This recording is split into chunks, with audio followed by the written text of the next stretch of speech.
আজকের জুমার খুতবায় সংক্ষিপ্ত আলোচনার বিষয়বস্তু হেদায়াত কোথায় তালাশ করব। আমরা হেদায়াত খুঁজি বড় মাদ্রাসায়, আমরা হেদায়াত খুঁজি বড় মসজিদে, আমরা হেদায়াত খুঁজি লম্বা পোশাকে, আমরা হেদায়াত খুঁজি বড় পাগড়িতে, আমরা হেদায়াত খুঁজি বড় ডিগ্রিতে। হেদায়াত আসলে কোথায় আছে? হেদায়েত খুঁজি এইসব জায়গায়। এটা কেন বললাম? আমরা মনে করি ভারতের দেওবন্দ মাদ্রাসা অনেক বড় মাদ্রাসা, যে এখান থেকে পড়েছে বা এখানে যা আছে তারাই হেদায়েতপ্রাপ্ত। বাংলাদেশের মধ্যে হাটহাজারী মাদ্রাসা বড় মাদ্রাসা, তাহলে এখানে যারা পড়ে বা মেনে চলে এদের নিয়ম কানুন, এরাই হেদায়েতপ্রাপ্ত। আমরা যখন কোনো কথা বলি আমাদের কাছে লোকেরা উদাহরণ পেশ করে, এত বড় মসজিদের খতিব এই কথা বলে আর তোমরা এই কথা বলছো, ওরা কি কিছুই বোঝে না? তার মানে ওদেরকে হেদায়েতপ্রাপ্ত মনে করা হচ্ছে, কারণ বড় মসজিদের খতিব, বড় ডিগ্রিওয়ালা, অমুক জায়গার অমুক পদে কর্তব্যরত আছে। তো ওনারা কি পড়াশোনা কিছুই করেননি? পড়াশোনা কি শুধু আপনারাই করেছেন? তার মানে আমরা বিভিন্ন জায়গায় হেদায়েত খুঁজি এবং ওই জায়গাগুলোকে হেদায়েতের মানদণ্ড বানিয়ে নিয়েছি, ওই সব জায়গাকেই অনুসরণ করি আমরা। অথচ হেদায়েত কোথায় আছে, কোথায় তালাশ করব, কোথায় পেতে পারি হেদায়েত, এই বিষয়টা আজকে তুলে ধরার জন্য চেষ্টা করব ইনশাআল্লাহ। হেদায়েত শব্দের দুটি অর্থ হয়, এক পথ প্রদর্শন করা, দুই লক্ষ্যস্থলে পৌঁছে দেওয়া। ধরে নেন একজন ব্যক্তি আপনাকে জিজ্ঞাসা করলেন যে আমি অমুক জায়গায় যাব, রাস্তাটা কোন দিকে? আপনি তাকে বললেন যে রাস্তাটা ডান দিকে। আপনি তাকে পথটা দেখালেন, কিন্তু তার গন্তব্যস্থলে কি পৌঁছে দিলেন? সে একটা রাস্তা জানতে চেয়েছে, আপনি সেই রাস্তাটা তাকে দেখিয়ে দিয়েছেন। এটা পথ দেখানো। গন্তব্যে পৌঁছে দেওয়ার দায়িত্ব আল্লাহর। গন্তব্যে পৌঁছে দেওয়ার দায়িত্ব আল্লাহর। হেদায়েত অর্থ পথ প্রদর্শন করা, অর্থাৎ পথ দেখানোর কাজটা পৃথিবীতে যত নবী রাসূল আলাইহিমুস সালাম এসেছেন প্রত্যেকেই ওই কাজটাই করেছেন। এটা জান্নাতের পথ, এটা জাহান্নামের পথ, তারা এই কাজটাই করেছেন। কিন্তু ওই পথের মাধ্যমে লক্ষ্যস্থলে পৌঁছে দেওয়ার দায়িত্ব আল্লাহ। নবী রাসূল আলাইহিমুস সালামগণ দাওয়াতি কাজ করেছেন, এটা হেদায়েতের পথ। কিন্তু নবী রাসূল আলাইহিমুস সালামগণ কাউকে জান্নাতে পৌঁছানোর ক্ষমতা রাখেন না, এটা বুঝতে হবে। তাদের দায়িত্ব হলো পথ দেখানো, পথ বলে দেওয়া। কিন্তু হেদায়াতের মাধ্যমে কাউকে জান্নাতে প্রবেশ করানো, অর্থাৎ লক্ষ্যস্থলে পৌঁছানো, এটার দায়িত্ব আল্লাহ সুবহানাহু ওয়া তাআলার। তাহলে পথ দেখানোর দায়িত্ব কার? নবী রাসূল আলাইহিস সালামগণের। দলিল সূরা সূরা 52 নম্বর আয়াত। আল্লাহ তাআলা বলছেন, ওয়া ইন্নাকা লা তাহদি ইলা সিরাতিম মুস্তাকিম, নিশ্চয় আপনি সরল সঠিক সোজা পথ প্রদর্শন করে থাকেন। তাহলে আল্লাহ সুবহানাহু ওয়া তাআলা নিজে সাক্ষ্য দিচ্ছেন যে আপনি সরল সোজা সঠিক পথ প্রদর্শন করে থাকেন। তাহলে নবী রাসূল আলাইহিস সালামগণের কাজই এটা যে তারা মানুষকে হেদায়েতের পথটা দেখাবেন, পথটা বলে দিবেন। চূড়ান্ত লক্ষ্যে পৌঁছানোর দায়িত্ব কার? আল্লাহর। এর দলিল সূরা আল কাসাস 56 নম্বর আয়াত। আল্লাহ তাআলা বলছেন, ইন্নাকা লা তাহদি মান আহবাবতা, আপনি যাকে পছন্দ করেন তাকে আপনি হেদায়েত করতে পারেন না। ওয়ালাকিন্নাল্লাহা ইয়াহদি মান ইয়াশাউ, বরং আল্লাহ যাকে চান তাকে হেদায়েত করেন। দেখেন আগের আয়াতে আমরা জানলাম আল্লাহ তাআলা বলছেন যে আপনি সরল সঠিক সোজা পথ প্রদর্শন করে থাকেন। এই আয়াতে এসে বলা হচ্ছে আপনি যাকে পছন্দ করেন তাকে হেদায়েত করতে পারেন না। আল্লাহ যাকে পছন্দ করেন, আল্লাহ যাকে চান তাকে আল্লাহ হেদায়েত করেন। তাহলে আগের আয়াতের অর্থটা এইভাবে বুঝবো আমরা যে নবী রাসূল আলাইহিস সালামগণের কাজ ছিল মানুষকে পথ বলে দেওয়া, পথ প্রদর্শন করা, দেখানো। আর চূড়ান্ত লক্ষ্যে পৌঁছানোর কাজটা মূলত আল্লাহ সুবহানাহু ওয়া তাআলার, অর্থাৎ জান্নাতে পৌঁছানোর যে দায়িত্বটা, জান্নাতে পৌঁছানোর যে কাজটা, সেটা আল্লাহ সুবহানাহু ওয়া তাআলা ছাড়া আর কেউ করতে পারে না। এই জন্য বলা হচ্ছে যে আপনি যাকে পছন্দ করেন তাকে হেদায়েত করতে পারেন না, বরং আল্লাহ যাকে ইচ্ছা তাকে হেদায়েত করেন। সম্মানিত উপস্থিতি, হেদায়েত কোথায় আছে? হেদায়েত কোথায় আছে এটা যদি আমরা না জানি, তাহলে আমরা দিক বিদিক হেদায়েত খুঁজে বেড়াবো। তাহলে এটা জানতে হবে যে আসলে হেদায়েতটা কোথায় আছে, আমি কোথায় খুঁজবো। আল্লাহ সুবহানাহু ওয়া তাআলা সূরাতুল বাকারার 2 নম্বর আয়াতে বলেছেন, যালিকাল কিতাবু লা রাইবা ফীহ, ইহা ওই কিতাব যার মধ্যে সন্দেহ সংশয়ের কোনো অবকাশ নেই, হুদাল লিল মুত্তাকিন, মুত্তাকিদের জন্য পথ প্রদর্শক স্বরূপ। তাহলে কোরআন কাদের জন্য পথ প্রদর্শক? মুত্তাকিদের জন্য। আপনি চিন্তা করেন, একজন মানুষ ভাত খাচ্ছে, আউযু বিল্লাহি মিনাশ শাইতানির রাজিম বলা লাগে না। একজন মানুষ আরেকটা কাজ করছে, ভালো কাজ, বিসমিল্লাহ বললে হয়ে যাচ্ছে।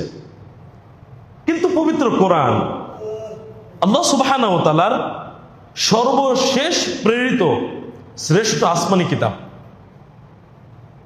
কোরআন তো ভালো জিনিস, তেলাওয়াত করলে মানুষ নেকি পায়, এর মধ্যে হেদায়েত আছে, অথচ এটা তেলাওয়াত করার সময় আউযু বিল্লাহি মিনাশ শাইতানির রাজিম বলতে হচ্ছে কেন?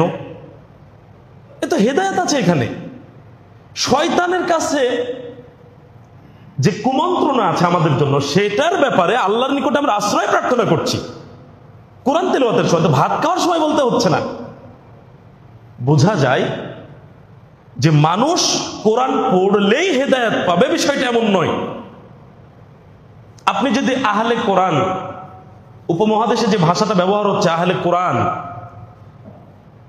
কোরআনের অনুসারী, অর্থাৎ ওরা হাদিস মানবে না, শুধু কোরআন মানবে। এখানে আমি একটু বলবো, সেটা হলো এই যে আহলে কোরআন পরিভাষাটা অত্যন্ত সুন্দর পরিভাষা। এই হাদিস অস্বীকারীদের ক্ষেত্রে এই বাক্যটা ব্যবহার না করাটা ভালো। ওদেরকে মুনকিরিনে হাদিস বলেন, হাদিস অস্বীকারী বাংলায় বলেন, ওরা হাদিস অস্বীকারী। ওরা শুধু কোরআন মানতে চায়, হাদিস অস্বীকার করে, হাদিস মানবে না। তো হাদিস মানবে না, শুধু কোরআন মানবে। কোরআনে সবকিছু ব্যাখ্যা আছে। সালাত আদায় করতে হবে, সালাতে রুকু আগে করবেন না সিজদা আগে করবেন, এটা কি কোরআনে আছে? তাকবীরে তাহারিমা দিয়ে সালাত শুরু করবেন আর সালাম ফিরিয়ে সালাত শেষ করবেন, কোরআনে আছে। রুকুতে কোন তাসবিহ পড়বেন, কোরআনে আছে। সিজদায় কোন তাসবিহ পড়বেন, কোরআনে আছে। কোথায় আছে? হাদিসের ভেতরে। তা আপনার থাকে কি? কোরআন হলো সংক্ষিপ্ত, যার বিস্তারিত ব্যাখ্যা বিশ্লেষণ আছে হাদিসের মধ্যে। তাহলে যে শুধু কোরআন মানতে চাচ্ছে, সে পথভ্রষ্ট তো কোরআন থেকেই হয়েছে। যে শুধু কোরআন মানতে চায়, হাদিস মানতে চায় না, সে কি হেদায়েত প্রাপ্ত মনে হচ্ছে? হাদিস অস্বীকার করার অর্থ হলো মুহাম্মদ সাল্লাল্লাহু আলাইহি সাল্লামের আনিত দ্বীনকে অস্বীকার করা। তাহলে বুঝতে হবে কোরআন সবার জন্য হেদায়েত নয়। কোরআন হেদায়েত করবে কাদেরকে? যারা মুত্তাকি, যারা আল্লাহ ভীরু। একজন ব্যক্তি কপটতা নিয়ে, অন্তরে কুটিলতা জটিলতা নিয়ে কোরআন পড়তে আসবে, কোরআনের ভেতরে শয়তান তাকে কুমন্ত্রণা দিবে, ও পথভ্রষ্ট হবে। আর যে আল্লাহর ভয় নিয়ে কোরআন পড়বে, জানবে, বুঝবে, হেদায়েত আল্লাহর নিকট কামনা করবে, যা পড়ছে জেনে বুঝে তা আমল করবে, হেদায়েত এইরূপ মানুষের জন্য। তাহলে কোরআন পড়লেই শুধু হেদায়েত পাওয়া যাবে না, মূলত মুত্তাকি হতে হবে, আল্লাহ ভীরু হয়ে কোরআন পড়তে হবে। তাহলেই কোরআন আবার আপনার জন্য হেদায়েত স্বরূপ হবে, আর কারোর জন্য নয়। আচ্ছা বলেন, মক্কায় যে মুনাফিকরা ছিল, তারা কি কোরআন পড়েনি? কোরআন পড়েছে। গোলাম মোহাম্মদ কাদিয়ানী, এই যে ভণ্ড নবী, আপনার মনে হয় কি এই হাদিস কোরআন কিছুই জানতো না? যদি হাদিস কোরআন না পড়ে, নাই জানে, মানুষদেরকে নিজের দিকে আকৃষ্ট করলো কি করে? কিছু একটু তো মানুষের কাছে দেখাতে হবে যে দেখো নবীর গুণাগুণ আমার মধ্যে আছে, এটা দেখাতে হবে, তাছাড়া মানুষ কি নবী বলে মেনে নিবে? তাহলে কোরআন হাদিস কিছুটা জানতে হয়েছে অবশ্যই। তো বলেন, কোরআন কি ওদেরকে হেদায়েত দিয়েছে, নাকি ওরা পথভ্রষ্ট হলো? কেন হলো? কোরআন থেকে হেদায়েত নিতে আসেনি, নিজের সাপোর্টে কিছু বিষয় নেওয়ার জন্য কাজ করেছে। যেমন ওই হাদিসটা রাসূলগণের নাবিগণের যে ধারাবাহিকতা, এটা একটা প্রাসাদ স্বরূপ। একটা ইটের জায়গা খালি ছিল, সেটা কে? মুহাম্মদ সাল্লাল্লাহু আলাইহি ওয়াসাল্লাম, তাকে দিয়ে প্রাসাদ বিল্ডিংটা পরিপূর্ণ করা হয়েছে। তারপরে কোনো নবী আসবেন না, তিনি নবীদের শেষ। যোগ করা হলো কি ইল্লা আইয়াশা আল্লাহ, আল্লাহ চাইলে আসতে পারে। আল্লাহই তো ঘোষণা করেছেন তিনি শেষ নবী, তাই না? আল্লাহ চাইলে আবার নবী আসতে পারে, তার মানে আমি গোলাম মোহাম্মদ নবী হতেই পারি। বুঝতে পারেননি এখনো? হাদিসটা যদি না জানে তাহলে শেষের এই বাক্যটা যোগ করে নিজেকে নবী প্রমাণ করবে কিভাবে? ওটা পড়েছে, জেনেছে, ব্যাখ্যা বিশ্লেষণ করেছে, কিভাবে ওখানে কি লাগালে আমি নবী বলে দাবি করলে মানুষ মানবে, এটা নিয়ে ভাবতে হয়েছে। তাহলে কোরআন হাদিস তো তারাও পড়েছে, পড়েনি কে?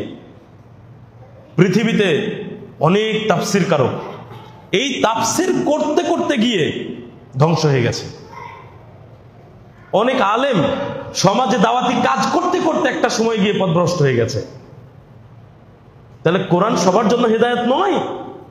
কোরআনের কাছে যারা আসবে আল্লাহর ভয় নিয়ে, কোরআন পড়বে হেদায়েতের উদ্দেশ্যে, আল্লাহ সুবহানাহু ওয়া তাআলার নিকটে হেদায়েত কামনা করবে, পড়বে, জানবে, বুঝবে এবং সেটা আমলে নিয়ে আসবে, কোরআন তার জন্য হেদায়েত। কোরআন সবার জন্য হেদায়েত নয়। সম্মানিত উপস্থিতি, একজন ব্যক্তিকে যদি অন্ধকারের মধ্যে ডাইন হাতে কাদা মাটি আর বাম হাতে যদি হালুয়া দিই, ভুল করে হালুয়া মনে করে কাদা মাটি মুখে দিতে পারে না? দুটা কি কাছাকাছি নয়? যদিও হালুয়ার একটা আলাদা সেন্ট আছে, আমি যদি ওই দিকটা বাদ দিই, নরম হওয়ার দিক থেকে, কালারের দিক থেকে কাদা মাটি আর হালুয়ার মধ্যে কি তেমন কোনো পার্থক্য পাওয়া যায়? অন্ধকারের মধ্যে যদি এক হাতে কাদা মাটি আর এক হাতে হালুয়া দিই, একজন মানুষ অন্ধকারের মধ্যে ভুল করে হালুয়া মনে করে কাদা মাটিটা মুখে দিয়ে ফেলতে পারে, এটাই স্বাভাবিক। তো যার কাছে হেদায়েত নেই, যে হেদায়েত কোথায় আছে বুঝে না, সেই মানুষটি তাওহীদ মনে করে শিরক করে ফেলবে, সুন্নাহ মনে করে বিদআত করে ফেলবে, ন্যায় মনে করছে হঠাৎ করে অন্যায় করে ফেলবে। কারণ ও হেদায়েত বুঝেনি, অন্ধকারের মধ্যে সে বাস করছে। এই জন্য তাওহীদ এবং শিরক তার কাছে পরিষ্কার নয়, সুন্নাত এবং বিদআত তার কাছে পরিষ্কার নয়, ন্যায় অন্যায় তার কাছে পরিষ্কার নয়, বিধায় সে এই সব অপকর্মের মধ্যে পড়ে যাবে। তাহলে কোথায় আছে হেদায়েতের মূল বিষয়বস্তু? তো এগুলোই আছে। কোথায়? দেখুন, আল্লাহ সুবহানাহু ওয়া তাআলা বলছেন সূরা বাকারা 185 নম্বর আয়াত, শাহরু রমাদানাল্লাযী উনজিলা ফীহিল কুরআন, রমজান মাস যাতে কোরআন নাজিল করা হয়েছে, হুদাল লিন্নাস, মানুষের জন্য হেদায়াত, ওয়া বাইয়িনাতিম মিনাল হুদা ওয়াল ফুরকান, হেদায়েতের সুস্পষ্ট বিবরণ এবং সত্য মিথ্যার পার্থক্যকারী রূপে। তাহলে সত্য মিথ্যার পার্থক্য কোথায় আছে? কোরআনে আছে। হেদায়েতের সুস্পষ্ট বিবরণ কোথায় আছে? কোরআনে আছে। কোরআনে সুস্পষ্ট নিদর্শনাবলী মানুষের জন্য আছে, উজ্জ্বল দৃষ্টান্ত আছে কোরআনে, মানুষের জন্য হেদায়েত আছে কোরআনে, হক বেহকের পার্থক্য আছে কোরআনে, তাওহীদ শিরকের পার্থক্য আছে কোরআনে, সুন্নাত বিদআতের পার্থক্য আছে কোরআন হাদিসে। তাহলে মানুষকে হেদায়েত খুঁজতে হলে এখানে আসতে হবে, এখানে আসা ছাড়া বিকল্প কোনো পথ নেই। এবং মানুষকে এই দুটি বস্তুকেই ধারণ করতে হবে, কোরআন এবং হাদিস। হাদিসকে ছেড়ে দিয়ে শুধু কোরআনের উপরে থাকলেও হেদায়েত প্রাপ্ত হবে না, আবার ভুল ব্যাখ্যা বিশ্লেষণ করে যদি কেউ কোরআন অনুসরণ করে তাহলে তারও হেদায়েতের উপরে টিকে থাকা সম্ভব হবে না। দুটি বিষয়কে সমানভাবে মেনে নিয়ে সঠিক ব্যাখ্যা বিশ্লেষণটাকে যখন আমরা গ্রহণ করতে পারবো, তখনই মূলত হেদায়েত আমাদের জন্য থাকবে, আমরা পথভ্রষ্ট হওয়া থেকে বেঁচে থাকবো। রাসূল সাল্লাল্লাহু আলাইহি ওয়াসাল্লাম বলছেন, মিশকাতে 186 নম্বর হাদিসে এটা উল্লেখ করা হয়েছে, তারাকতু ফীকুম আমরাইনি, আমি তোমাদের মাঝে দুটি জিনিস, দুটি বস্তু ছেড়ে যাচ্ছি, লান তাদিল্লু মা তামাসসাকতুম বিহিমা, যতদিন তোমরা এই দুটি বস্তুকে শক্ত করে আঁকড়ে ধরে থাকবে ততদিন তোমরা পথভ্রষ্ট হবে না। কি দুটি বস্তু? কিতাবাল্লাহি ওয়াস সুন্নাত রাসূলিহি, আল্লাহর কিতাব তথা কোরআন আর তার রাসূলের সুন্নাত তথা হাদিস। তাহলে হেদায়েত কয়টা জিনিসের মধ্যে আছে? পথভ্রষ্ট হবে না, তার মানে কি হেদায়েতের উপরে থাকবে। তাহলে হেদায়েত নিজের উপরে যদি আমরা রাখতে চাই, হেদায়েতের উপরে যদি নিজেরা চলতে চাই, পদভ্রষ্ট যদি হতে না চাই, তাহলে দুটি বস্তুকে আমাদের আঁকড়ে ধরতে হবে। এক, পবিত্র কোরআন আর রাসূলের সুন্নাত ও হাদিস। এই দুইয়ের বাইরে যখনই আমরা যাব, তখনই আমরা পদভ্রষ্ট হয়ে যাব। আজকে যদি আপনাদেরকে আমি প্রশ্ন করি, শরীয়তের উৎস কয়টি? আমাকে একটু উত্তর দেন আপনারা, যে যেভাবে পারেন। শরীয়তের উৎস কয়টি বলেন, একটু বলেন। একজন বলেছেন দুইটি। আপনাদের মত কি? ইসলাম শিক্ষা কেউ পড়েননি? হাই স্কুলের ইসলাম শিক্ষা বা মাদ্রাসার ফিকহ? আপনি যদি আমাদের এই সিলেবাসের অন্তর্ভুক্ত বই বের করেন, সেখানে লেখা আছে শরীয়তের উৎস হলো চারটি: কোরআন, হাদিস, ইজমা, কিয়াস। আচ্ছা, কোরআন এবং হাদিস, আপনাদের কি কোনো সন্দেহ আছে দুটি আল্লাহর ওহী? কোরআন কার পক্ষ থেকে এসেছে? হাদিস কার পক্ষ থেকে এসেছে? দলিল কোথায় আছে? সূরা নাজম 3 এবং 4 নম্বর আয়াত, ওয়া মা ইয়ানতিকু আনিল হাওয়া ইন হুয়া ইল্লা ওয়াহয়ু ইউহা। নবী নিজের থেকে রচনা করে বানিয়ে হাওয়ার উপরে কোনো কথা বলেন না। তার কাছে যেটা ওহী হিসাবে আসে, তিনি সেটাই মানুষের নিকটে প্রকাশ করেন। এটা মূলত ওহী। তাহলে কোরআন আল্লাহর ওহী, হাদিসও আল্লাহর ওহী। কোরআন ছাড়া ওহী আসতো কিনা? কোরআন ছাড়া ওহী আসতো কিনা আমরা একটু দেখি। একটা হাদিস বলবো। রাসূল সাল্লাল্লাহু আলাইহি ওয়াসাল্লাম সাহাবায়ে কিরামদের নিয়ে সালাত আদায় করছেন। তো সালাতের মধ্যেই সাহাবায়ে কিরামগণ লক্ষ্য করলেন মুহাম্মদ সাল্লাল্লাহু আলাইহি ওয়াসাল্লাম পায়ের জুতাটা খুলে সাইড করে রাখলেন, পাশে রেখে দিলেন। তো সাহাবায়ে কিরামগণও তার দেখা দেখি জুতা খুলে পাশে রেখে দিলেন। তো সালাত সমাপ্ত করে তিনি বললেন, তোমরা জুতো খুললে কেন? তখন সাহাবায়ে কিরামগণ বলছেন যে আমরা দেখলাম আপনি সালাতের মধ্যে জুতো খুলে ফেললেন, এই জন্য আমরাও খুলে ফেললাম। রাসূল সাল্লাল্লাহু আলাইহি সাল্লাম বললেন, জিবরিল আমাকে খবর দিলেন যে আমার জুতোতে ময়লা আছে, অপবিত্র কিছু লেগে আছে, তাই তো আমি খুলে ফেললাম। এবার বলেন, এটা কোরআনের আয়াত না হাদিস? তাহলে কোরআনের বাইরেও জিবরাইল আলাইহিস সালাম হাদিস ওহী হিসাবে নিয়ে আসতেন। বুঝাতে পারলাম? একটা হাদিস বললাম। তাহলে কোরআন আল্লাহর ওহী, হাদিস আল্লাহর ওহী, এই দুইটাই হলো ইসলামী শরীয়তের উৎস। বলেন কিয়াস কি? কিয়াস হলো অনুমান। কিয়াস কি? অনুমান। একটা বিষয়ে ডাইরেক্ট সমাধান পাচ্ছে না, আলেমরা বসে ধারণার ভিত্তিতে একটা সিদ্ধান্ত আপনাকে আমাকে জানিয়ে দিচ্ছে, এটা হলো কিয়াস। এবার বলেন, আপনার আমার ধারণা প্রসূত একটা সিদ্ধান্ত আর আল্লাহর ওহী, কোরআন এবং হাদিস দুই উৎসের সমপরিমাণ হতে পারে? তাহলে কিভাবে বলি শরীয়তের উৎস চারটি? এবার ইজমা নিয়ে দুই একটা কথা বলি। ইজমা কি? ইজমা হলো একটা বিষয়ে ঐক্যমত পোষণ করা। এই ইজমা শরীয়তের উৎস বলার কারণে আজকে আমাদের আশেপাশে অনেক ভাইরা উঠা বসা করে, যারা ইজমার দোহাই দিয়ে নিজেদের মাযহাবকে টিকানোর জন্য সহিহ হাদিসকে তারা প্রত্যাখ্যান করে ইজমাকে টিকিয়ে রাখার চেষ্টা করছে। কেন? কারণ তাদের কাছে ইজমা হলো শরীয়তের উৎস। সেই উৎসটা কেমন উৎস? বুঝতেই পারছেন যে চারটা উৎস যখন বলা হয়েছে, তার মানে কোরআন হাদিসের উৎস হিসাবে যত গুরুত্ব, ইজমা আর কিয়াসের উৎস হিসাবে ততখানি গুরুত্ব। এটাই বোঝাতে চেয়েছে। এবং এই কারণেই তো আমরা কোরআন এবং হাদিস থেকে অনেক দূরে সরে গেছি। আমার বেস্ট ফ্রেন্ড সাম্প্রতিক ক্যান্টনমেন্ট স্কুল অ্যান্ড কলেজে চাকরি পরীক্ষায় টিকেছে, তো ভাইবা দিতে গিয়েছে। ভাই প্রশ্ন করেছে যে আপনি তো ক্লাস নেবেন, ছেলে মেয়ে তো একসাথে এখানে পড়াশোনা করে, সব মেয়েরা তো আর পর্দা করে আসবে না, বোরকা পরে ওইভাবে আসবে না, তাহলে শরীয়তে এটা কি বলে? তা আমার সেই বন্ধু শরীয়তের আলোকে যেভাবে উত্তর দেওয়া লাগে প্রথমে দিয়েছেন। তারপরে বলছেন, আবার স্যার প্রশ্ন করেছেন, আপনি চাকরি করবেন, আপনারও তো পর্দা লঙ্ঘন হবে, মেয়েদের দিকে তাকাতে হবে, তো আপনি পড়াবেন কিভাবে? এখন আমার বন্ধুটি উত্তর দিতে দিতে এবার কিয়াসে চলে গেছে। উপায় নাই তো, ভাইভা বোর্ড, উত্তর তো দিতে হবে। কিয়াসে চলে গেছে। তো সম্ভবত যতটুকু বুঝেছি, যেই স্যার ভাইবা বোর্ডে ছিলেন ইসলাম স্টাডিজের, উনি যথেষ্ট জ্ঞানী মানুষ। উনি আমার বন্ধুকে প্রশ্ন করে বসেছেন, এখানেও কিয়াস? মানে বুঝেন, মানে প্রত্যেকটা জায়গাগুলো এমন ভাবে দখল করেছে ইজমার কিয়াস, যে যখন বন্ধুর তো চাকরি প্রয়োজন, ও চাকরির চিন্তা করে উত্তরগুলো যেভাবে পেঁচিয়ে পেঁচিয়ে নিয়ে এসে স্যারদের পক্ষে দেওয়া যায় সেই চেষ্টা করছে। স্যার বলছে এখানেও কিয়াস। সাম্প্রতিক ঘটনা বলছি, ঈদের পরের ঘটনা এটা। তাহলে কোন জায়গায় আমাদেরকে ঘায়েল করেনি? আমি আপনাদেরকে যেটা বোঝানোর জন্য এই কথাটুকু তুললাম সেটা হলো এই, শরীয়তের উৎস হলো দুটি, কোরআন এবং হাদিস। যেহেতু হাদিসের মধ্যে জাল এবং জয়ীফ রয়েছে, এই কারণে আমরা বলে থাকি কোরআন এবং সহিহ হাদিস। এটাই হলো ইসলামী শরীয়তের মূল দুটি অংশ বা উৎস।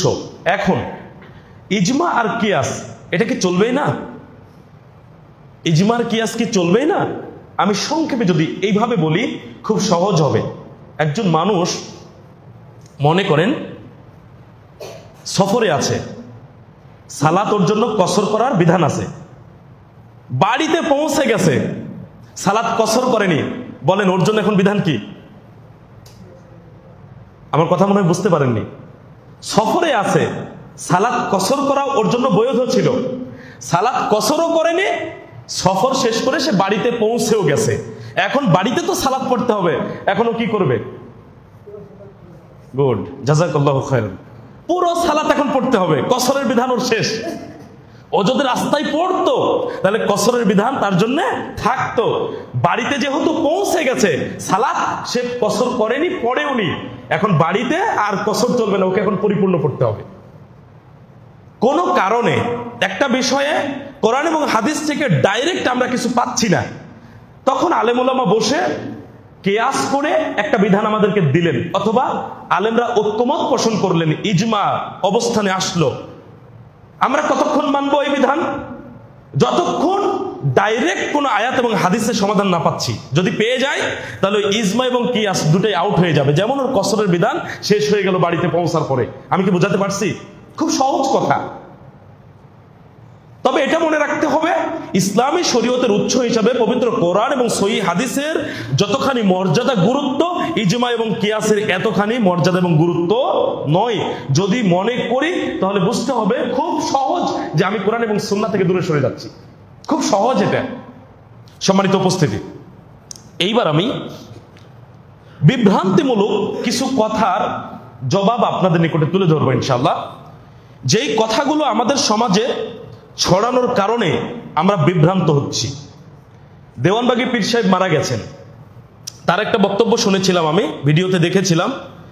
তিনি মুরিদদের সামনে বলছিলেন এইভাবে, কোরআনের প্রাণ নেই, সুতরাং কোরআন মানুষের উপকার করতে পারে না। এই কথাটা বলার কারণ কি? আচ্ছা বলেন, কোরআন কোথায় নাজিল হয়েছে? কোরআন কোথায় নাজিল হয়েছে? সৌদি আরবে। সরাসরি যদি বলি, মক্কায় কয়টা পীর সাহেব আছে? মদিনায় কয়জন পীর সাহেব আছেন? তো কোরআন তো সেখানে নাজিল হয়েছে। নাই কেন সেখানে? কোরআনে বিধান নেই, এইরকম বিধান তো কোরআনে নেই। এখন পীর যদি মনে করে যে আমার মুরিদ থাকুক, আমার অনুসরণ করুক, আমার পথে চলুক, তাহলে পীরের করণীয় কি? যেই জায়গাগুলোতে গেলে মুরিদ বুঝতে পারবে আমি ভুয়া, সেই জায়গাগুলোতে যাওয়া বন্ধ করতে হবে। তো তা কোরআনে প্রাণ নেই, কোরআন মানুষের উপকার করতে পারে না, সুতরাং তোমাদের কোরআন পড়ার কোনোই প্রয়োজন নাই। কি বুঝলেন? কোরআন পড়লে তো মানুষ বুঝতে পারবে আসলে পীর মুরিদি বলে কিছু কোরআনে নেই। তাহলে তারা টিকবে কিভাবে? মানুষ তাদেরকে টাকা পয়সা, গরু ছাগল কি দেয় না, তাহলে সেই জায়গাটা হারাবে না? এই জন্য আগেই মুরিদদেরকে এমন একটা বিষয়ে বলা হয়েছে, মুরিদরা যাতে কোরআনের নিকটবর্তী কখনো না হয়। সুতরাং খেয়াল রাখতে হবে যে আপনাকে আমাকে তারা কোরআন এবং হাদিস থেকে দূরে সরিয়ে রাখার জন্যই মূলত এই ধরনের কথাবার্তা আমাদের সমাজে চালু করে দিয়েছে, প্রচলন ঘটিয়েছে। আর মানুষ কি করছে? মানুষ তো সহজ রাস্তা খোঁজে, মানুষ সবকিছুতে সহজ কিছু খোঁজে, সহজে যে কাজটা পায়, সহজে যেটা উদ্ধার করতে পারে সেটার ব্যাপারে কখনোই মানুষ কঠিন পথে যায় না। তো পীর সাহেব যখন বলছে যে আমি তোমাদেরকে জান্নাতে নিয়ে যাওয়ার জন্য যথেষ্ট, তো মানুষের নামাজ কালামের তো কিছু প্রয়োজন হচ্ছে না। আপনি অবাক হবেন, মুরিদরা রাস্তাঘাটে থাকলে, নামাজ না পড়লে আপনি জিজ্ঞেস করবেন, বলবে যে 2-4 ওয়াক্ত নামাজ আমার মিস যায়, ওটা আমার পীরে আদায় করে নেই। আপনি অবাক হবেন, বিশ্বাসটা কোথায়? সহজ পথ। আমি সামান্য কিছু গরু ছাগল, সামান্য কিছু টাকা পয়সা দিলেই পীরের জাহাজে চড়ে জান্নাতে চলে যেতে পারবো। আপনাকে প্রশ্ন করছি, পীর সাহেব জান্নাতে যাবে এর গ্যারান্টি কে দিল পীর সাহেবকে? কেন আপনি ওই হাদিস জানেন না? আমি ছোটবেলা থেকে মানুষের মুখে মুখে শুনে এই হাদিস আমাদের জানা। কিয়ামতের দিন সূর্য যখন মানুষের মাথার উপরে আসবে, তখন মানুষরা ছুটাছুটি করবে আল্লাহর নিকটে, একটু সুপারিশ করবে কে? তো মানুষ যাবে আদম আলাইহিস সালামের কাছে, আদম আলাইহিস সালাম অপারগতা প্রকাশ করবেন। মুসা আলাইহিস সালাম, ঈসা আলাইহিস সালাম, দাউদ আলাইহিস সালাম, এইরকম নাবিগণের নিকটে মানুষ দৌড়াদৌড়ি করবে, সবাই অপারগতা প্রকাশ করবেন। শেষে মুহাম্মদ সাল্লাল্লাহু আলাইহি সাল্লামের নিকটে আসবে, মুহাম্মদ সাল্লাল্লাহু আলাইহি সাল্লাম সিজদায় পড়ে যাবেন। কে জানি না এটা? বলেন, কি কারো আমাদের অজানা আছে এই ঘটনাটা? তা হাদিস স্পষ্ট। তাহলে আপনি একবার চিন্তা করেন, যেই নবী রাসূল আলাইহিমুস সালাম আল্লাহ প্রেরিত মানুষ, তারাই আল্লাহর নিকটে সুপারিশ করতে অপারগতা প্রকাশ করছেন, পীর সাহেবকে আল্লাহর নিকটে দাঁড়ানোর মতো সামর্থ্য রাখে? তাহলে তার ব্যাপারে যদি জান্নাতে যাওয়ার গ্যারান্টি না থাকে, তিনি কিভাবে আপনার আমাকে জান্নাতে নিয়ে যাওয়ার গ্যারান্টি দিবেন? মানুষ কত বোকা যে মানুষ সহজ পথে জান্নাতে যাওয়ার জন্য তাদের পিছনে ঘুরে বেড়াচ্ছে। আর তারা কিভাবে তাদের পিছনে মানুষকে নিচ্ছে?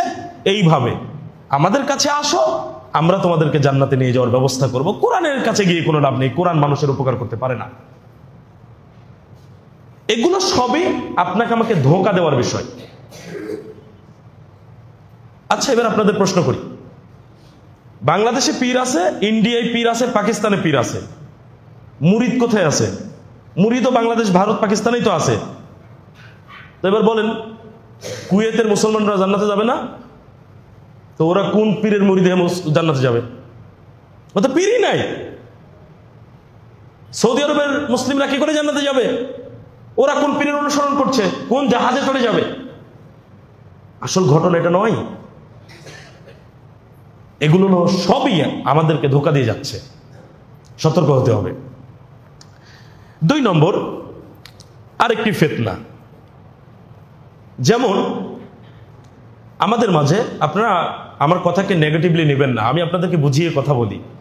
আমি রাগ ঝাড়তে পারতাম তো হাসি মুখে কথা বলে যাচ্ছি, আমি বোঝাতে এসেছি, রাগ ঝাড়তে আসিনি। আমি আপনাদেরকে ভালোবাসি, আপনাদের সাথে আমার লেনদেনের তো কোনোদিন সমস্যা নেই। আমি তো আপনার 10 টাকা মেরে খাইনি, বা আপনার সাথে কোনোদিন আমি জায়গা জমি মারামারিও করিনি, শত্রুতা নেই তো। আমি ভালোবাসি আপনাদেরকে।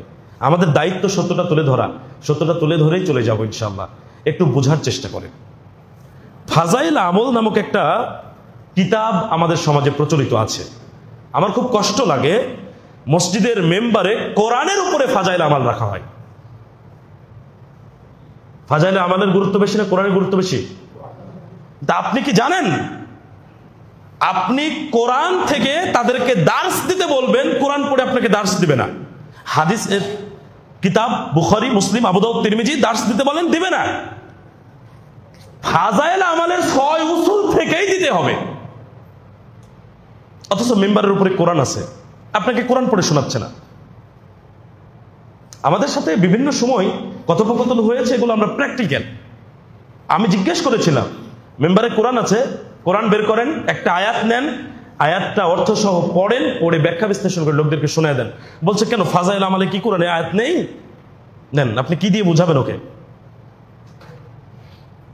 ফাজাইলে আমালকে কোরআনের চেয়ে বেশি গুরুত্ব দেওয়ার কারণেই মূলত মেম্বারের উপরে কোরআনের উপরে ফাজাইল আমাল থাকে। অথচ আমি যদি আপনাকে প্রশ্ন করি, আপনি কোন মুহাদ্দিসকে বক্তব্যের সময় দেখেছেন হাদিস বলার পরে বলেছেন এই হাদিসের রেফারেন্স ফাজাইল আমাল অমুক অধ্যায় অমুক অনুচ্ছেদ অমুক নম্বর পৃষ্ঠা। দেখেছেন? কেন দেখেননি? কারণ ফাজাইল আমাল নামক এই কিতাবটি মুহাদ্দিসদের নিকটে হাদিসের কিতাব বলে বিবেচিত নয়। খুব সহজ ভাষায় বোঝানোর চেষ্টা করছি।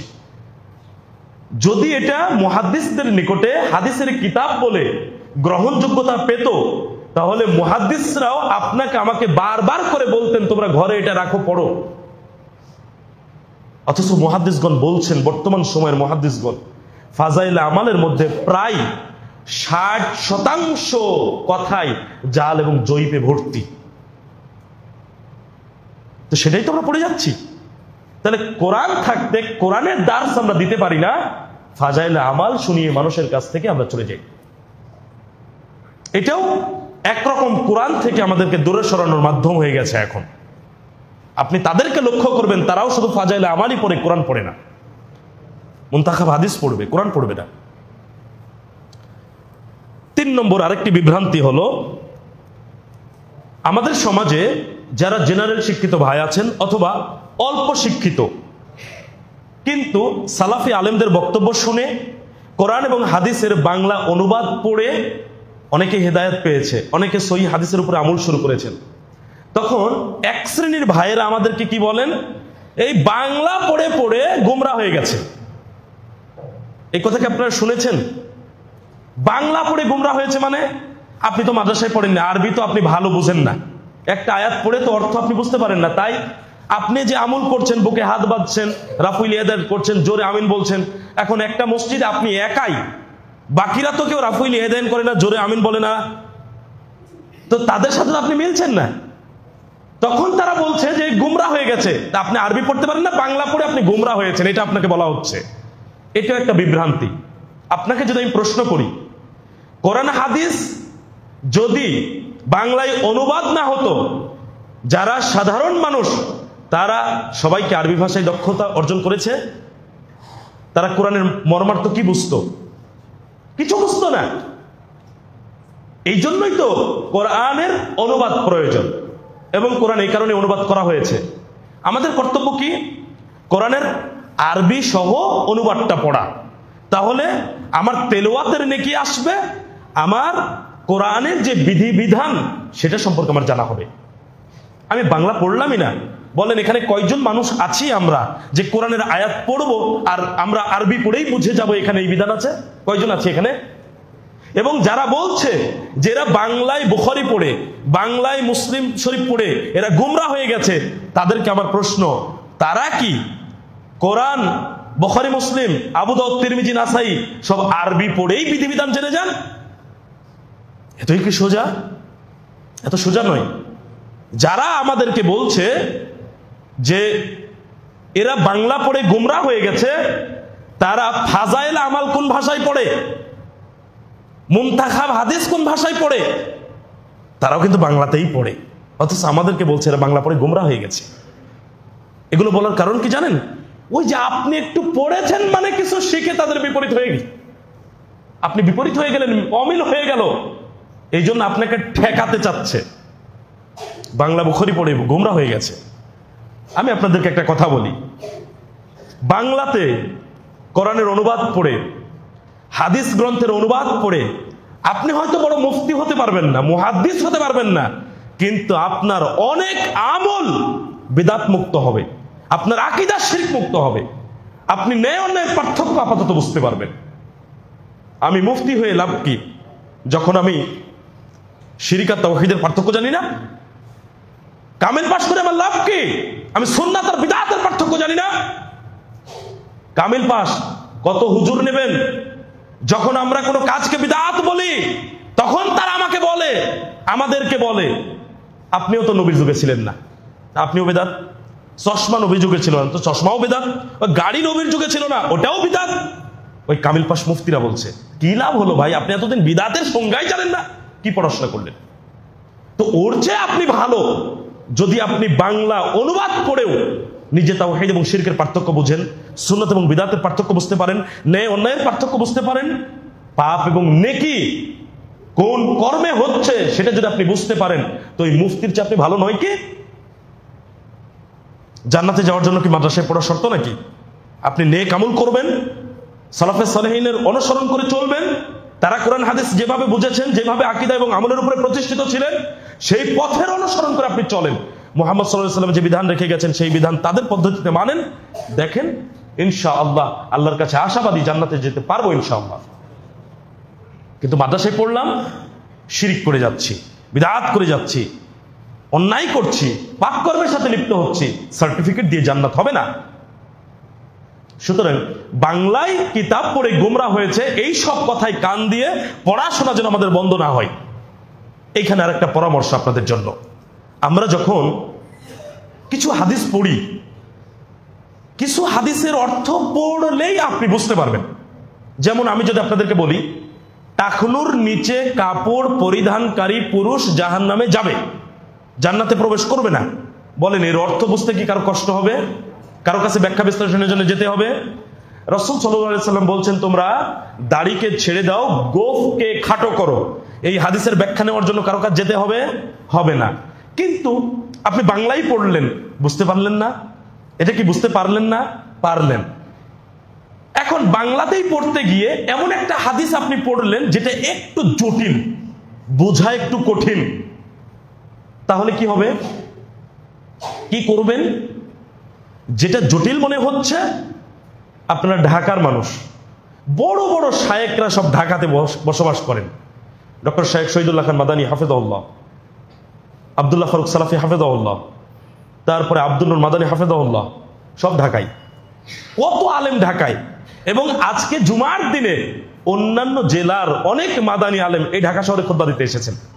আপনার একটা হাদিস বুঝতে কষ্ট হয়েছে, বাংলা পড়েছেন, ভালো বুঝতে পারেননি, শায়েকের কাছে বসেন, শায়েক এই হাদিসটা আমি বুঝতে পারিনি, আমাকে একটু বুঝিয়ে দেন। বুঝিয়ে দিবেন না? আপনার ওটা জানা হয়ে গেল, জানা হয়ে গেল।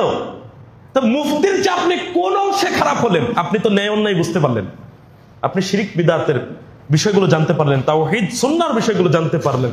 বাংলা পড়ে উপকার হলো না ক্ষতি হলো? তারা আপনাকে আমাকে ঠেকানোর জন্য বলছে বাংলা পড়ে এরা গুমরা হয়ে গেছে।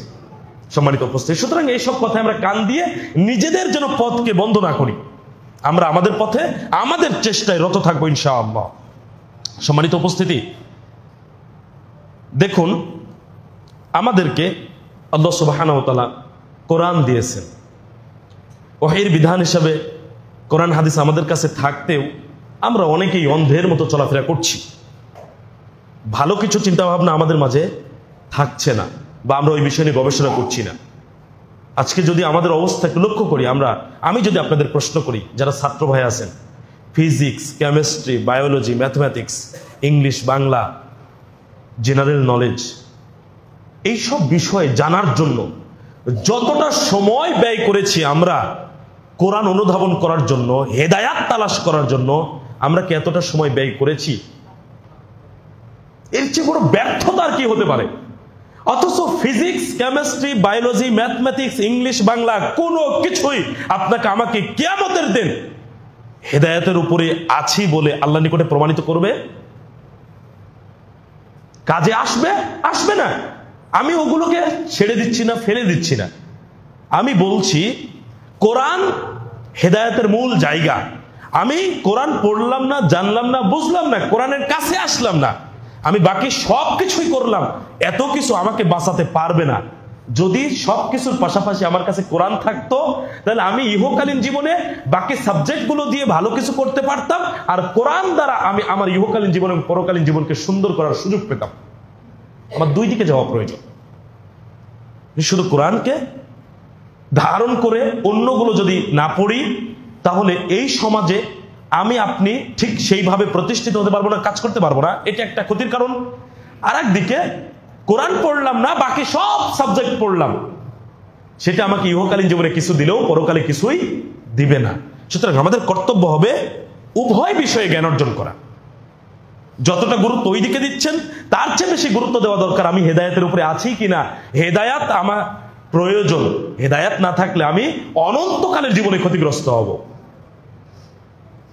এই জন্য মূলত এখানে সময় দেওয়া প্রয়োজন। দেখুন আজকে আমাদের কাছে কোরআন হাদিস আছে, কিন্তু আমাদের যে অবস্থা তাতে আমরা একটু আলাদা। এই আয়াতের প্রেক্ষিতে যদি আমরা একটু ভাবি, দেখেন আয়াতে কি বলা হচ্ছে, সূরা জুমা 5 নম্বর আয়াত। আল্লাহ তাআলা বলছেন, মাসালুল্লাযীনা হুমিলুত তাওরাত, যাদেরকে তাওরাতের দায়িত্বভার অর্পণ করা হয়েছিল, সুম্মা লাম ইয়াহমিলুহা, অতঃপর তারা তা বহন করেনি, কামাসালিল হিমারি ইয়াহমিলু আসফারা, তাদের দৃষ্টান্ত, তাদের উদাহরণ হলো গাধার ন্যায় যে বহু কিতাবের বোঝা বহন করে। গাধা তো বোঝা বহন করে, তাই না? গাধার পিঠে যদি আপনি ইট তুলে দেন, গাধা বুঝবে যে এই ইট দিয়ে আমি একটা বাড়ি বানাতে পারি? এটা কি গাধার বোঝার ক্ষমতা আছে? ইট সরিয়ে যদি আপনি গাধার পিঠে এক বোঝা কোরআন তুলে দেন, গাধা কি ওই কোরআন থেকে উপকারিতা লাভ করতে পারবে? পারবে না। তাওরাত যাদেরকে দেওয়া হয়েছিল, দায়িত্বভার যাদেরকে দেওয়া হয়েছিল, তারা তাওরাত থেকে উপকারিতা লাভ করতে পারেনি। এরা গাধার নেই। গাধা পুস্তকের বোঝা বহন করতে পারে, কিন্তু পুস্তক থেকে গাধা উপকারিতা লাভ করতে পারে না। কোরআন হাদিস আমাদের কাছেও আছে। আমরা যদি কোরআন হাদিস কাছে থাকতেও এখান থেকে উপকৃত হতে না পারি, তার মানে বুঝতে হবে গাধা যেমন পুস্তকের বোঝা বহন করলে উপকার লাভ করতে পারে না, কোরআন হাদিস আমাদের কাছে থাকতেও আমাদের উপরেই এর দায়িত্ব দেওয়া হলো, অথচ আমরা এখান থেকে উপকারিতা লাভ করতে পারলাম না। লাভটা কি হলো? গাধার আমার মধ্যে পার্থক্য কোথায়? যদি হাত পা সুস্থ, চোখ কান থাকতে আমি কোরআন থেকে কিছু নিতে না পারি, আচরণটা যদি গাধার মতোই হয়, তাহলে পার্থক্য কি হলো? এটা খেয়াল রাখতে হবে। আজকে আমরা কোরআন পড়ি না, জানি না, বুঝি না, আমল তো আরো বহু দূরের কথা। কোরআন কি করি? কোরআন আমরা ব্যবহার করি তাবিজের ভেতরে, আসল জায়গায় নেই। আচ্ছা বলেন তো, অঙ্ক এ কি মুখস্থ করার বিষয়, নাকি মাথা খাটিয়ে জেনে বুঝে হাতে কলমে করার বিষয়? কোন ছাত্র যদি অঙ্ক মুখস্থ করে, ও কি পরীক্ষায় ঠিকঠাক লিখতে পারবে? ও ভুলে যাবে। অঙ্ক এরকম জিনিস নয় কেউ মুখস্থ লিখবে। অঙ্ক যেমন মুখস্থ করার বিষয় নয়, মাথা খাটিয়ে জেনে বুঝে হাতে কলমে করার বিষয়, ঠিক তেমনি ভাবে কোরআন পড়ে জেনে বুঝে আমল করার জন্য এসেছে, কোরআন তাবিজ বানিয়ে গায়ে ঝুলানোর জন্য আসেনি। আজকে দুঃখ লাগে আমাদের, কিছু অসাধু প্রকাশনী আছে যারা কোরআনের ভেতরে তাবিজের নকশা পর্যন্ত ঢুকিয়ে দিয়েছে। আপনি হয়তো বুঝতে পারেননি কিভাবে তারা ক্ষতিটা করেছে। আচ্ছা আপনাকে আমি প্রশ্ন করছি, কোরআন কতখানি? কোরআন কতখানি? সূরাতুল ফাতিহা থেকে সূরাতুন নাস, এই তো। এর বাইরে 1000টা পৃষ্ঠা যদি যোগ করা হয়, ওই 1000টা পৃষ্ঠা কি কোরআনের অংশ হবে? আমার কথার উত্তর দিতে হবে একটু। সূরাতুল ফাতিহা থেকে সূরাতুন নাস পর্যন্ত যতখানি অংশ ততখানি কোরআন, আর এর বাইরে যত পৃষ্ঠাই যোগ করি না কেন, কোনোটাই কোরআনের অংশ নয়। অথচ আপনি বহু প্রকাশনীর কোরআনের ভেতরে দেখতে পাবেন সূরাতুল ফাতিহার পূর্বে তারা পৃষ্ঠা যোগ করেছে তাবিজের নকশা এঁকে। এই কাজটা কেন করলো? নকশাটা কোরআনের মধ্যে কেন ঢুকালো? কোরআনকে আমরা শ্রদ্ধা ভক্তি করি না? ইহুদি খ্রিস্টানদের লাইব্রেরিতেও যত বই পুস্তক থাকে, কোরআন থাকে তার সবার উপরে। তাহলে কোরআনকে তারাও মূল্যায়ন করে। আর আমাদের তো নিজস্ব কিতাব। কোরআন মুসলিমদের জন্য একটি বিশেষ নিয়ামত। আমরা এটাকে অধ্যয়ন করি, আমরা এটা নিয়ে গবেষণা করি। তাহলে আমাদের কাছে কি কোরআনের গুরুত্ব বেশি নয় কি? এই কোরআনের মধ্যে তাবিজের নকশা কেন ঢোকানো হলো? এইবার দেখুন, আপনাকে একটু বুঝিয়ে দিই। আমাদের মধ্যে মনে করেন কোনো ভাই অথবা বোন কোরআন থেকে নকশা নিয়ে তাবিজ বানিয়ে গায়ে ঝোলালো, কোনো একটা রোগ ভালো হওয়ার উদ্দেশ্য। এখন দেখা গেল যে তাবিজ কাজ করেনি। তাবিজ কি করেনি? কাজ করেনি। নকশাটা কোথায় থেকে নিয়েছে? কোরআনের ভেতর থেকে। বলেন কোরআনের প্রতি কি শ্রদ্ধা ভক্তি থাকবে না উঠে যাবে? বুঝাতে পেরেছি? আচ্ছা নকশাটা বাদ দিলাম, মনে করেন কেউ আয়াতুল কুরসি লিখে তাবিজের ভেতরে ভরে গায়ে লাগালো, কিন্তু যে উদ্দেশ্যে লাগিয়েছে সেই উদ্দেশ্য সফল হয়নি। বলেন কোরআনের প্রতি কি শ্রদ্ধা ভক্তি থাকবে? থাকবে না। আপনাকে কোরআন থেকে দূরে সরিয়ে দিল। আমি অনেক দিন আগে বলেছি, মুসলিমদেরকে ধ্বংস করার জন্য, মুসলিমদের ঈমান আমলকে নষ্ট করার জন্য বিভিন্ন জায়গায় এমন এমন শব্দ প্রয়োগ করেছে যার কারণে যেন মুসলিমরা ওটাকে বিশ্বাস করে নেয়। আমি যদি আপনাকে বলি, বাংলাদেশে কোন ব্যাংক সুদমুক্ত আমাকে বলেন? বাংলাদেশে কোনো ব্যাংক আছে সুদমুক্ত? কিন্তু এমন ব্যাংক আছে না যে ব্যাংকের নামের শুরুতে ইসলামী শব্দ আছে? কেন ইসলামী লাগানো হলো? আপনাকে আমাকে সুদের ভিতর ঢোকানোর জন্য। সুদ মুক্ত নয় তো না, আপনি আমি তো বুঝতে পারছি, ওহো ইসলামী, তাহলে তো এই ব্যাংকে চলে, এই ব্যাংক ভালো ব্যাংক, তাই এখানে টাকা পয়সা লেনদেন আদান প্রদান কোনো সমস্যা।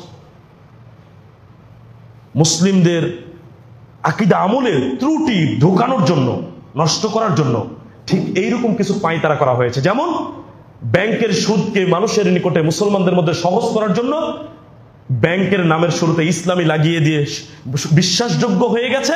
ঠিক তেমনি ভাবে তাবিজের নকশা কোরআনের ভিতরে ঢুকিয়ে তাবিজকে মানুষের জন্য বিশ্বাসযোগ্য করে দিয়েছে।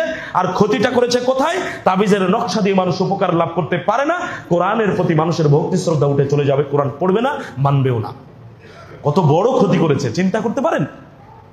সুতরাং এইসব বিষয়ে আমাদের সতর্ক থাকা প্রয়োজন। কোরআন হাদিস এসেছে আমাদের কাছে চিন্তা ভাবনা করার জন্য, গবেষণা করার জন্য, জেনে বুঝে আমল করার জন্য। সূরা মুহাম্মাদের 24 নম্বরে আল্লাহ তাআলা বলছেন, আফালা ইয়াতাদাব্বারুনাল কুরআনা আম আলা কুলুবিন আকফালুহা, তারা কি এই কোরআন নিয়ে চিন্তা ভাবনা গবেষণা করে না, নাকি তাদের অন্তর তালাবদ্ধ? এটি গবেষণার জন্য এসেছে। আপনাকে আমাকে চিন্তা করতে হবে, ভাবতে হবে, গবেষণা করতে হবে। এখানে আল্লাহ সুবহানাহু ওয়া তাআলা কি কি বিধান আমাদের জন্য উল্লেখ করেছেন সেই সব বিষয়ের দিকে আমাদের খেয়াল রাখতে হবে। তো কোরআন তো এই জন্য, কিন্তু কোরআন আমরা ভিন্ন পথে ব্যবহার করছি, যেটা আদৌ উচিত নয়, ঠিক নয় আমাদের জন্য। সম্মানিত উপস্থিতি, আজকে আমাদের সুস্থ হাত পা আছে, চোখ কান আছে, কিন্তু আমরা সেগুলোকে কাজে লাগাচ্ছি ভিন্ন পথে। আমরা নিজেদের হেদায়াত তালাশ করার জন্য এই সুস্থ চোখকে কাজে লাগাইনি, সুস্থ কানটাকে কাজে লাগাইনি, কিন্তু আমাদের এটাই উচিত ছিল। কারণ আল্লাহ সুবহানাহু ওয়া তাআলা আমাদেরকে এই জিনিসগুলো, এই বস্তুগুলো আমাদেরকে দিয়েছেন, এই অঙ্গ প্রত্যঙ্গের হিসাব তো তিনি নেবেন। এবং এটা সঠিক ব্যবহার যদি না করি, পথভ্রষ্ট হবই, জাহান্নামে যাওয়া ছাড়া উপায়ও থাকবে না। আল্লাহ সুবহানাহু ওয়া তাআলা সূরা আল আরাফের 179 নম্বর আয়াতে বলেছেন, ওয়ালাকাদ দারআনা লিজাহান্নামা কাসীরাম মিনাল জিন্নি ওয়াল ইনস, অবশ্যই আমরা বহু জিন ও মানুষকে জাহান্নামের জন্য সৃষ্টি করেছি। তাহলে জিন ও মানুষের মধ্যে বহু জিন ও মানুষ আছে যারা জাহান্নামে যাবে। কি সমস্যা তাদের? কি বৈশিষ্ট্য আছে তাদের? আল্লাহ সুবহানাহু ওয়া তাআলা উল্লেখ করছেন, লাহুম কুলুবুল লা ইয়াফকাহুনা বিহা, তাদের অন্তর আছে কিন্তু তা দ্বারা তারা উপলব্ধি করে না, চিন্তা ভাবনা করে না। করে খালি হিংসা করে, বিদ্বেষ পোষণ করে, খারাপ চিন্তা করে, কার কি করে ক্ষতি করবে এগুলো অন্তরের মধ্যে নিয়ে ভাবে। যেটা গবেষণা করা দরকার ওই অন্তর দিয়ে, যেটা উপলব্ধি করা দরকার, যেটা ভাবা দরকার, সেটা নিয়ে কখনো ভাবে না। ওয়ালাহুম আ'য়ুনুল লা ইউবসিরুনা বিহা, তাদের চোখ আছে কিন্তু তা দ্বারা তারা দেখে না। দেখি না আমরা? দেখি তো, যেটা দেখা দরকার সেটা দেখি না। সিনেমা নাটক দেখছি, গান বাজনা দেখছি, বাহিরে বেগানা নারীর দিকে তাকিয়ে আছি, আমরা যেটা দেখার প্রয়োজন নেই, যেটা দেখলে পাপ হবে আমরা সেটা দেখছি। তো যেই চোখ আল্লাহ দিয়েছেন নিয়ামত হিসাবে, সেই চোখ দিয়ে কোরআন পড়ে হাদিস পড়ে দেখা উচিত ছিল। একজন অন্ধ ছেলেকে একজন সাংবাদিক জিজ্ঞেস করছে, আল্লাহ যদি তোমাকে চোখ দিতেন তাহলে তুমি এই চোখ দ্বারা কি দেখতে? অন্ধ ছেলেটি বলছে যে আমার খুব ইচ্ছা আল্লাহ যদি আমাকে চক্ষু দৃষ্টি দেন, আমি দেখব কোরআনের লেখাগুলো কেমন হয়, সেটা আমি পড়ে দেখব। ও বলতে পারতো না যে মানুষের মুখে মুখে শুনেছি কক্সবাজার অনেক সুন্দর জায়গা, হিমছড়ি অনেক সুন্দর জায়গা, দার্জিলিং অনেক সুন্দর জায়গা, একটু ঘুরে বেড়ায় দেখতাম পৃথিবীটা কত সুন্দর, আমার বাবা দেখতে কেমন, আমার মা দেখতে কেমন? বলতে পারতো না। কি বলছে? আল্লাহ যদি আমাকে চক্ষু দৃষ্টি দেন তাহলে আমার ইচ্ছা কোরআনের লেখা কেমন হয় সেটা আমি দেখে পড়বো। একটা অন্ধ ছেলের অভিব্যক্তি দেখেন। আর আমাদের সুন্দর চোখ আছে, এই জন্য আমরা কোরআন পড়ে দেখি না, আমরা পড়ার চেষ্টা করি না, অনুভব করি না বিষয়গুলো। আল্লাহ তাআলা বলছেন, ওয়ালাহুম আযানুল লা ইয়াসমাউনা বিহা, তাদের কান আছে কিন্তু তারা শুনে না। কি আমরা কি শুনি না? শুনি, যেটা শোনা দরকার সেটা শুনি না। মানুষ মানুষের গীবাত করছে, ও শুনে যাচ্ছি, গান শুনে যাচ্ছি, মানুষ মানুষের ব্যাপারে নানান ধরনের অপবাদ দিচ্ছে, সেগুলো শুনে যাচ্ছি, কিন্তু আমরা মানুষের কাছ থেকে ভালো কথা শুনি না, কোরআন হাদিসের কথা আমরা শুনতে চাই না। আল্লাহ তাআলা বলছেন উলাইকা কাল আনাম, এরা চতুষ্পদ জন্তুর ন্যায়, বালহুম আযাল্লু, বরং তার চেয়েও পথভ্রষ্ট, উলাইকা হুমুল গাফিলুন, আর তারা গাফেলদের অন্তর্ভুক্ত, উদাসীনদের অন্তর্ভুক্ত। তাহলে জিন ও মানুষের মধ্যে বহু জিন ও মানুষ জাহান্নামী হবে, যাদের বৈশিষ্ট্য হলো অন্তর আছে, চিন্তা ভাবনা করে না, উপলব্ধি করে না, কান আছে শোনে না, চোখ আছে দেখে না। তা আমাদেরও তো সবই আছে, আমরা কি এগুলো কাজে লাগাবো না হেদায়েত তালাশের জন্য? যদি না লাগাই আফসোস করতে হবে। সূরাতুল মুলকের 10 নম্বর আয়াতে আল্লাহ তাআলা বলেছেন ওয়াকালু লাউ কুন্না নাসমাউ আও নাআকিলু মা কুন্না ফি আসহাবিস সাঈর, জাহান্নামবাসীরা বলবে আমরা যদি শুনতাম অথবা উপলব্ধি করতাম তাহলে আজকে জাহান্নামবাসী হতাম না। সুস্থ হাত পা চোখ কান সবই ছিল, কাজে লাগাইনি, চিন্তা ভাবনা করেনি, গবেষণা করেনি, হেদায়েত তালাশ করেনি, হেদায়েত তালাশ না করার কারণে পথভ্রষ্ট অবস্থায় মারা গেছে, জাহান্নামে গিয়ে আফসোস করতে হবে যে হাই যদি শুনতাম অথবা উপলব্ধি করতাম তাহলে আজকে জাহান্নামবাসী হতাম না। আমরা কি সেই দিন আফসোস করতে চাই, নাকি আগেই সংশোধন হয়ে জান্নাতে যে আনন্দে শান্তিতে থাকতে চাই? আমরা জান্নাতে যেতে চাই, কেউ বলবো না আমরা জাহান্নামে যাবো, তাই না? আমরা সবাই জান্নাতে যেতে চাই, কিন্তু আমরা তো হেদায়েত তালাশ করছি না। এই অন্তর, এই চোখ, এই কান সুস্থ আছে, জবাবদিহিতাও এর আছে, কোন পথে কাজে লাগালাম? সূরা বনী ইসরাঈলের 36 নম্বর আয়াতে আল্লাহ তাআলা বলছেন ইন্নাস সামআ ওয়াল বাসরা ওয়াল ফুয়াদ কুল্লু উলাইকা কানা আনহু মাসউলা, নিশ্চয় শ্রবণ শক্তি, দৃষ্টি শক্তি এবং অন্তর এদের প্রত্যেকেই জিজ্ঞাসিত হবে। আমাদের প্রত্যেকের আছে এই তিনটা জিনিস, আর এগুলোই মানুষের উপলব্ধি করার বিষয়, এগুলো দিয়েই মানুষ হেদায়েত খুঁজতে পারে, আর এগুলো আল্লাহর নিকটে প্রশ্নবিদ্ধ হবে, প্রশ্নের সম্মুখীন হবে। তাহলে আমরা কি এই বিষয়গুলোকে কাজে লাগাবো না? আজকে আমরা মনে করছি মুসলমানের ঘরে জন্ম নিয়েছি, আমি পাক্কা মুসলমান হয়ে গেছি, নামাজ না পড়ি ঠিক আছে। আমরা মনে করছি হেদায়েত পেয়ে গেছি, জান্নাতে চলে গেছি, আমি মুসলমানের ঘরে জন্মগ্রহণ করেছি। শুনুন, মুসলমানের ঘরে জন্মগ্রহণ করলেই যদি কেউ মুমিন হতো, মুসলিম হতো, তাহলে নূহ আলাইহিস সালামের ছেলে কেনান পথভ্রষ্ট কাফের হতো না। নবী হওয়ার কথা ছিল, নবীর ছেলে নবী হওয়ার কথা ছিল, নবীর ঘরে জন্মগ্রহণ করেছে, অথচ নবী হওয়া তো দূরের কথা, পথভ্রষ্ট হয়ে গেছে। মুসলিম ঘরে জন্ম নিলে মুসলিম হওয়া যায় না। মুসলিম কর্মে বাস্তবায়নের বিষয়, কর্মে প্রমাণ করতে হবে মুসলিম। স্থান কাল পাত্র ভেদে কেউ ইমানদার হয় না, কেউ মুসলিম হয় না। কাবার নিকটেই তো আবু জেহেল আবুল আহাব বসবাস করেছে, কি তারা হেদায়েত পেয়ে গেছে? অথচ মুহাম্মদ সাল্লাল্লাহু আলাইহি ওয়াসাল্লাম সরাসরি দাওয়াত দেননি তাদেরকে। আবু জেহেল আবুল আহাব কি মুহাম্মদ সাল্লাল্লাহু আলাইহি ওয়াসাল্লামকে সরাসরি দেখেনি, সরাসরি তার মুখে দাওয়াত পায়নি? সবই পেয়েছে। তো কাবার নিকটে থেকেও তারা হেদায়েত না পেয়ে পথভ্রষ্ট অবস্থায় পৃথিবী থেকে মুশরিক কাফের অবস্থায় বিদায় নেয়নি। তাহলে স্থান কাল পাত্র ভেদে হেদায়েত নেই। হেদায়েত আল্লাহর নিকটে কামনা করতে হয়, আল্লাহর নিকটে দোয়া করতে হয়, হেদায়েত খুঁজতে হয়, তালাশ করতে হয়, হেদায়েতের উপরে চলার জন্য চেষ্টা করতে হয়। এটাই মূলত আমাদের কাজ। মুসলিমের ঘরে জন্মগ্রহণ করে, মুমিনের ঘরে জন্মগ্রহণ করলেই কেউ পাক্কা মুমিন আর মুসলিম হয়ে গেল, ইসলামের কিছুই মানলো না, কোরআন হাদিসের দিকে তার লক্ষ্য নাই, তাহলে তার পক্ষে হেদায়েত পাওয়া সম্ভব নয়, হেদায়েতের উপরে টিকে থাকাও সম্ভব নয়। তাহলে আমাদের করণীয় কি? আমি এতক্ষণ যে আলোচনা করলাম কি বোঝাতে চেয়েছি এটাকে আপনারা উপলব্ধি করতে পেরেছেন? হেদায়েত আছে কোরআন এবং হাদিসের মধ্যে, আমাদেরকে ওখানে গিয়ে তালাশ করতে হবে, ওখানে গিয়ে হেদায়েত খুঁজতে হবে। এটা হলো আলোচনার প্রথম অংশের মূল কথা। 2 নম্বর বিষয় হচ্ছে হেদায়েতের জন্য আল্লাহর নিকটে সব সময় দোয়া করতে হবে। সূরাতুল ফাতিহার মধ্যে আমরা দোয়া করব ইহদিনাস সিরাতাল মুস্তাকিম, তুমি আমাদেরকে সরল সোজা সঠিক পথ প্রদর্শন করো। আমরা দোয়া করব দোয়ায়ে কুনুতে আল্লাহুম্মা হদিনি ফিমান হাদাইত, হে আল্লাহ তুমি যাদেরকে হেদায়েত করেছো তাদের সাথে আমাদেরকেও হেদায়েত করো, এই দোয়া করতে হবে আমাদেরকে। আমরা দোয়া করব 2 সিজদার মাঝখানে আল্লাহুম্মা গফিরলি ওয়ারহামনি ওয়াহদিনি ওয়াজুরনি ওয়াহদিনি ওয়াআফিনি ওয়ারযুকনি। ওয়াহদিনি শব্দটা এই মাঝের দোয়াতে আছে, আমরা এই দোয়া করব। আমরা দোয়া করব আল্লাহুম্মা ইন্নী আসআলুকাল হুদা ওয়াত তুকা ওয়াল আফাফা ওয়াল গিনা। এই দোয়া আমরা বেশি বেশি করব। এগুলো হেদায়েতে দোয়া, দোয়ার মাঝখানে হেদায়েত কামনা আছে। এটা আল্লাহর কাছে আমরা চাইবো। আমাদের কাজ হচ্ছে হেদায়েত তালাশ করা, হেদায়েত খোঁজা। আমাদের মাঝে কিছু ভাই আছে ওরা মনে করে যে হেদায়েতের মালিক তো আল্লাহ, তো আমি বসে থাকলে আল্লাহ চাইলে হেদায়েত দিবেন, না হলে দিবেন না। এইরকম এক শ্রেণীর বাঁকা লোক আছে, আমি এদেরকে ঘাড় বাঁকা বলি। আমি যদি তাকে প্রশ্ন করি যে রুজির মালিক কে, তখন বলে যে আল্লাহ।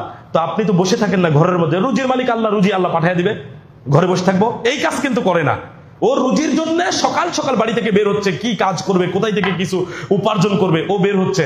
অথচ হেদায়েতের ব্যাপারে বলছে হেদায়েতের মালিক আল্লাহ, ঘরে থাকলে হেদায়েত আসলে হেদায়েত আসবে, না হলে নেই। অথচ বিষয়টা এরকম নয়। হেদায়েত তালাশ করতে হবে, খুঁজতে হবে। তাহলেই মূলত যদি আল্লাহ সুবহানাহু ওয়া তাআলার পক্ষ থেকে আমরা এটা আমাদের বিষয় যে আমরা দেখাতে পারি হেদায়েত আমি মন থেকেই চাচ্ছি, হেদায়েত আমার বিশেষ প্রয়োজন, এবং আমি কান্নাকাটি করে যদি আল্লাহর কাছে হেদায়েত চাইতে পারি, ইনশাআল্লাহ চেষ্টা প্রচেষ্টার ফলে হেদায়েত পাওয়া সম্ভব। আজকের আলোচনার শেষ আয়াত সূরাতুল আনকাবুত 69 নম্বর আয়াত, আল্লাহ সুবহানাহু ওয়া তাআলা বলছেন, ওয়াল্লাযীনা জাহাদু ফীনা লানাহদিয়ান্নাহুম সুবুলানা, যারা আমাদের পথে সর্বাবস্থায় সর্বাত্মকভাবে প্রচেষ্টা চালায় আমাদের পথে, আমরা তাদেরকে অবশ্যই আমাদের পথে পরিচালিত করব, অর্থাৎ হেদায়েতের পথে পরিচালিত করব। তাহলে আমরা তো চেষ্টাই করলাম না হেদায়েত, খুঁজলামই না, তালাশই করলাম না হেদায়েত, আল্লাহর কাছে দোয়াই করলাম না হেদায়েতের জন্য, তাহলে হেদায়েতটা পাবো কিভাবে আমরা? সুতরাং আজকের আলোচনা থেকে এটাই অনুরোধ, আসুন হেদায়েতের উপরে থেকে আমরা মৃত্যুবরণের চেষ্টা করি, হেদায়েত থেকে যেন কোনোভাবেই পিছিয়ে না যায়, হেদায়েত তালাশ করি পবিত্র কোরআন এবং সহিহ হাদিসের মধ্যে। কারো মুখের দিকে তাকিয়ে, কারো বড় জুব্বার দিকে তাকিয়ে, বড় মাদ্রাসার ডিগ্রি, বড় মাদ্রাসা, বড় মসজিদ, এই সবের মধ্যে আমরা হেদায়েত না খুঁজি। আমরা হেদায়েত খুঁজবো কোথায়? পবিত্র কোরআন এবং সহিহ হাদিসে। আল্লাহ সুবহানাহু ওয়া তাআলা আমাদেরকে প্রত্যেককেই হেদায়েতের উপরে কবুল করুন এবং এর উপরে টিকে থেকে মৃত্যুবরণ করার জন্য তৌফিক দান করুন। আকুলু কওলি হাযা আস্তাগফিরুল্লাহ লি ওয়া লাকুম ওয়া লিসাইরিল মুসলিমিন।